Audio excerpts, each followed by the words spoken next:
Hello, I hope you are all well. According to the Bible, humanity would now be living its last era, approaching the end times. Therefore, the Antichrist would already be among us, according to the order of the prophecies. But who or what is this Antichrist? What are his goals in relation to humanity? Is he already among us? And finally, what do Donald Trump, Elon Musk, and other world-renowned figures have to do with this? In chapter 2 of the first book of John, the apostle warns us in his epistle, "Little children, it is the last hour, and as you have heard that the Antichrist is coming, even now many Antichrists have come.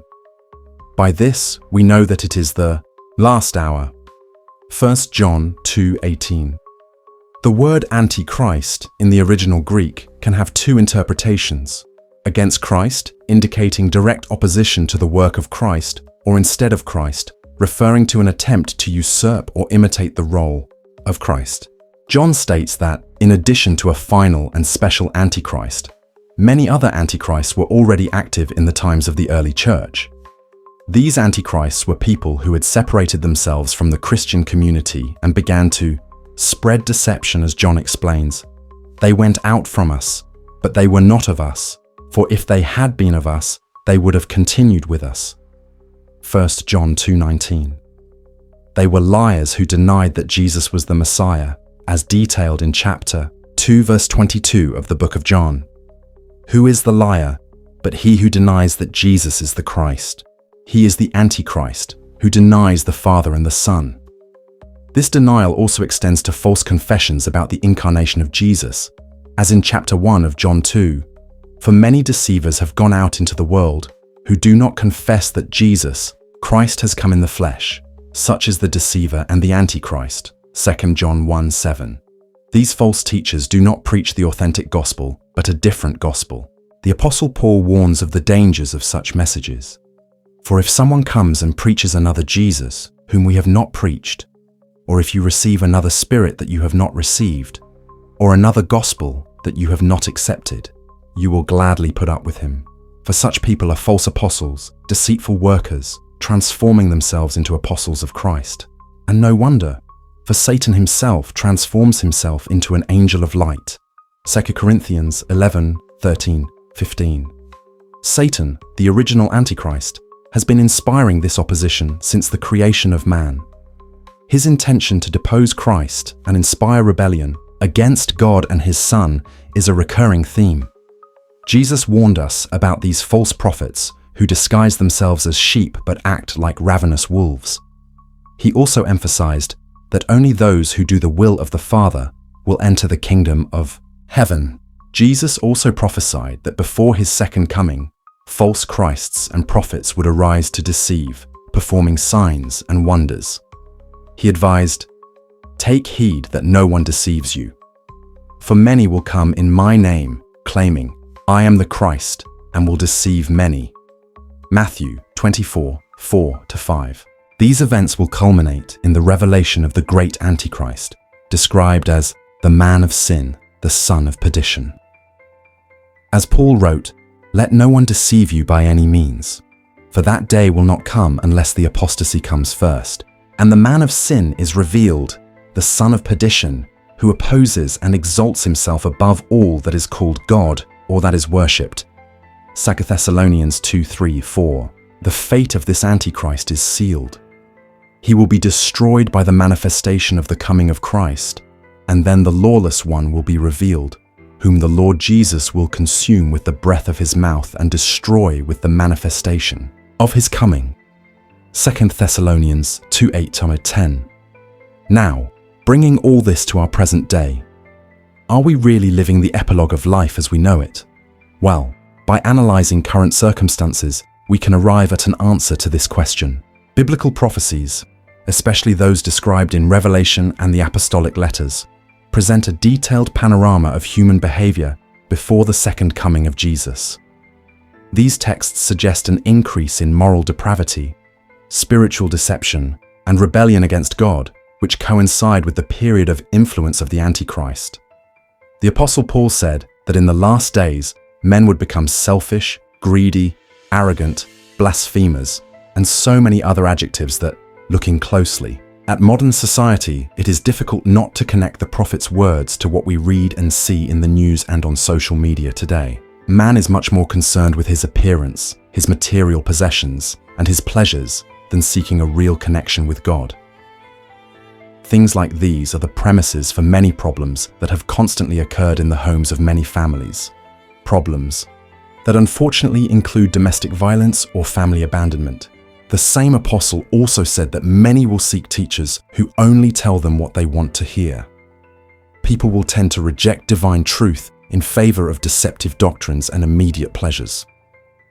Before Jesus returns, there will be intense deceptive spiritual activity.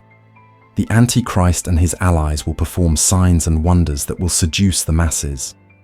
Jesus already warned, for false Christs and false prophets will arise and will show great signs and wonders, insomuch that, if possible, they will deceive even the elect. Matthew 24:24. Now, analyze with me this phrase of Christ.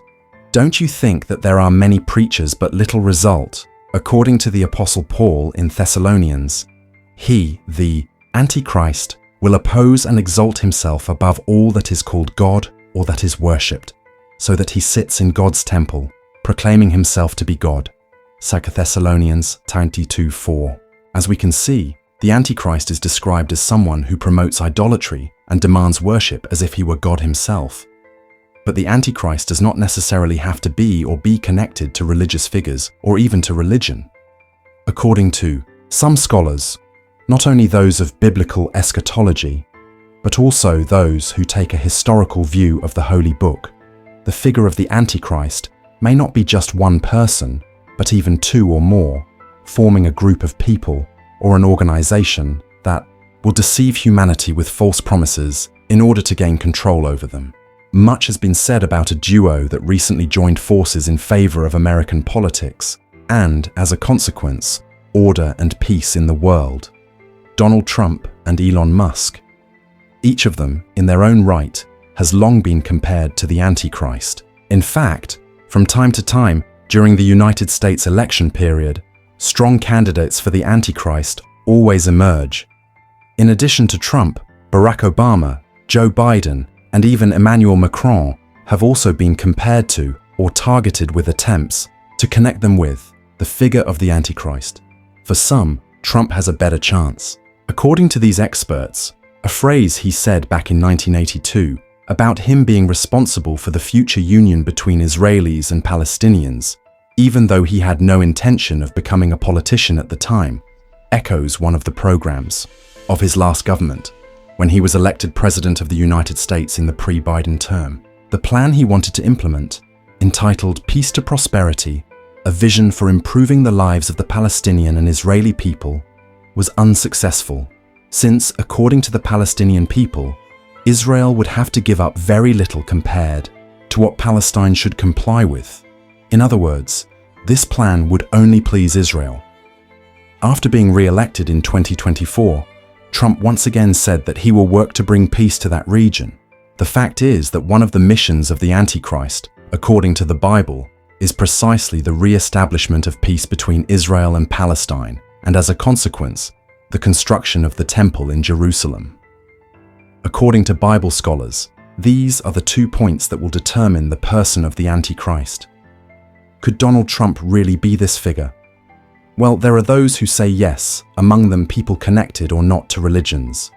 So, while Satan directs Trump's mind, what entity would be related to the mega entrepreneur Elon Musk? Evidently, one of Satan's henchmen. If we follow the logic of this eschatological thought, as we know, Musk not only collaborated morally and financially with Trump's campaign, but he was also chosen to lead the newly created Department of Government Efficiency, together with businessman Vivek Swamy. The main objective of this department is to identify and eliminate unnecessary expenses, in addition to simplifying federal regulations, aiming to increase administrative efficiency. So, nothing special. At first glance, Musk, far from the political stage, is a businessman concerned with electric cars and the colonization of the planet Mars. However, He is also seen as the one who will implant chips in people so that, according to the businessman himself, they can lead a better and more active life.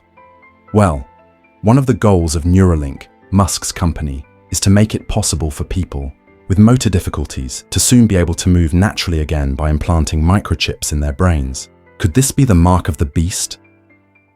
According to the Bible, under the rule of the Antichrist, people will be subject to a centralized economic, political, and religious system, symbolized by the number of the beast, the famous 666. As described in chapter 13 of the book of Revelation, "And he caused all, both small and great, rich and poor, free and slave, to receive a mark on their right hand or on their foreheads, and that no one might buy or sell unless he had the mark." Much has been discussed about this mark, especially the way it would be engraved or inserted into the person. In the technological phase in which the world lives, we can say that this mark would come in the form of a microchip. Who knows, right? Another famous person who has been connected, not directly to the Antichrist, but seen as the false Messiah, is, believe it or not, King Charles III. That's right, the ex-husband of former Princess Diana and current husband of Camilla Parker, the Queen consort. Conspiracy theorists claim this because Charles is one of the declared supporters of the Great Global Reset. By the way, what is this Great New Beginning?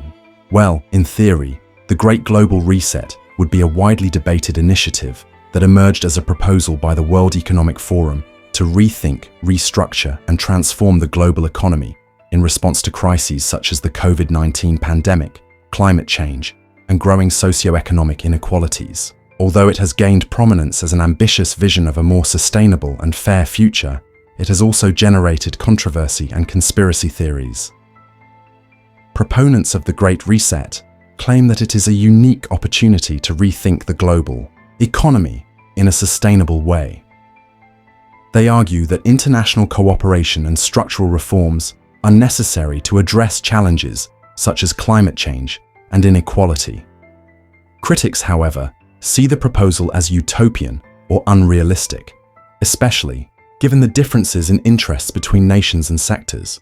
Conspiracy theories claim that the Great Reset is an attempt to concentrate power in global institutions, eliminate private property, or impose a centralized world government. Others point out that it could be used as a pretext to benefit global elites at the expense of the general population. And there are even those who say that the mastermind behind the whole scheme is none other than the Antichrist himself. According to the vision of the Great Reset presented at the World Economic Forum, the economic system should shift to stakeholder capitalism. And what does that mean? Well, companies should serve the interests of all stakeholders, that is, employees, communities, and governments, and not just their shareholders.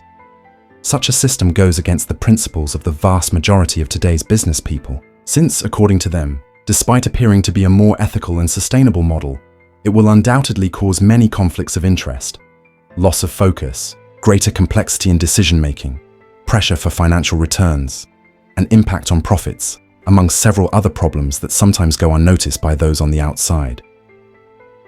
Other aspects that concern many people and have raised questions related to the power of the Antichrist are the relationship between national sovereignty versus global governance and the role of technology in modern society. Regarding sovereignty, the proposals of the Great Reset are seen by some as threats to the autonomy of countries in favor of a more centralized global system. It makes perfect sense. This has to do with the New World Order, a single government, centralized in the person of the Antichrist. Regarding the role of technology, the digitalization of practically everything, when I say everything, I mean not only documents and other printed materials, but also money and artificial intelligence, is central to this Great Reset, which raises questions about privacy, control, and job losses due to automation. Have you been observing these parameters? How long has it been since you carried cash in your wallet? Think about it. It's probably been a long time. Or you don't even use a bill to pay a bill. The trend, as we have seen since the 1990s, is the increasing use of electronic or virtual money. That is, debit, credit. In China and Japan, it is already possible to use even the palm of your hand to make payments for purchases and services.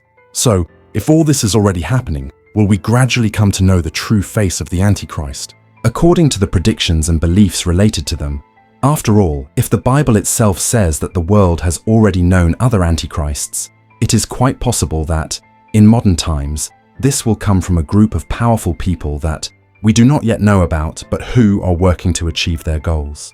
We have not mentioned other people, other businessmen, millionaires, and politicians who perfectly fit the descriptions of the Antichrist, as there are many, but a quick Google search will point out several names for you if you are interested in looking. According to all indicators, he is already among us, waiting for the right moment to present himself. Do you believe this? If so, who do you think the figure of the Antichrist might be? Write to us in the comments. Thank you very much. For your company, always very special. See you in the next video.